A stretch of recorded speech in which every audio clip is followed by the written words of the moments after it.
The paper, Clinical versus Mechanical Prediction, a Meta-Analysis. This paper looked at 163 papers looking at the accuracy of predictions by either clinical experts or statistical prediction rules. Of those 163 papers, they used only 136, saying, quote, studies were excluded if they operated on different sets of participants unless the assignment of participants to prediction conditions was random.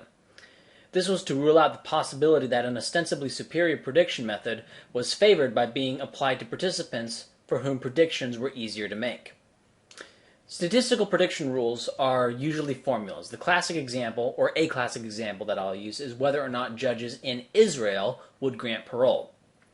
And it was found that a simple statistical prediction rule, where when the individual's case was being heard, explained more variance in parole rulings, whether or not the judge granted them parole, than any other criteria. If the judge was reviewing your case early in the morning or right after a snack break, the defendant was much more likely to be granted parole than at other times.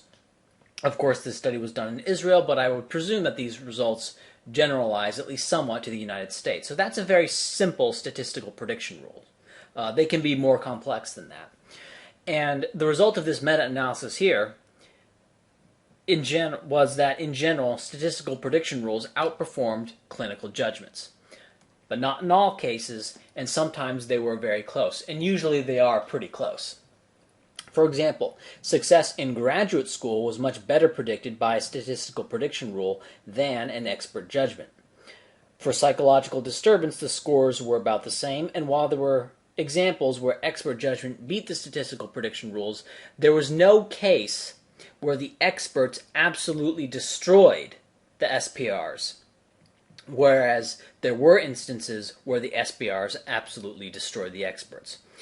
Some more things that the study later pointed out were that, one, when the experts were able to interview the person that they were making predictions about, and not just have access to the same numerical codes that the SPR formulas used, the experts actually performed worse than when they were just limited to having the numerical code data. Right? Interviews appear to, across the board, produce worse judgments than not having an interview at all. Right? So you're better just not interviewing, just abstaining from the interview. That information appears to be toxic. 2.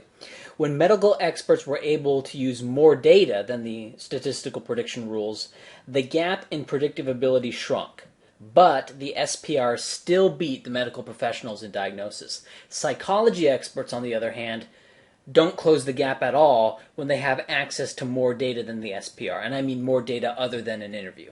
The same is also true with judges. Having access to more data than the SPR has does not close the gap between judges and SPRs. 3. Training and experience have no discernible effect on the accuracy of predictions in any of the fields analyzed in this meta-analysis. Of course, all the studies in the meta-analysis are comparing experts, right? It's not comparing experts to laymen, right? It's comparing different experts to SPRs.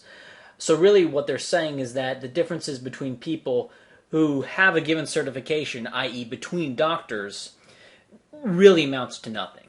Right? A doctor who served 2 years or who has been in the field for 20 years, their predictive ability is really not going to differ at all very much. Right? And so there's a restriction of range in this study. Right? They're not talking about laymen. And 4, statistical prediction rules that were cross-validated didn't predict any better than statistical prediction rules that were not cross-validated. If you don't know what that means, don't worry about it, but that's just like an objection that seemed pretty obvious that they addressed. Okay, so if you enjoyed this video and would like to see more, be sure to subscribe to Daily Data. If you enjoyed the video, give it a thumb up and a comment, as that increases the visibility of these videos in the related videos section. And I'm Ryan Falk. This has been Daily Data, and I'll see you next time.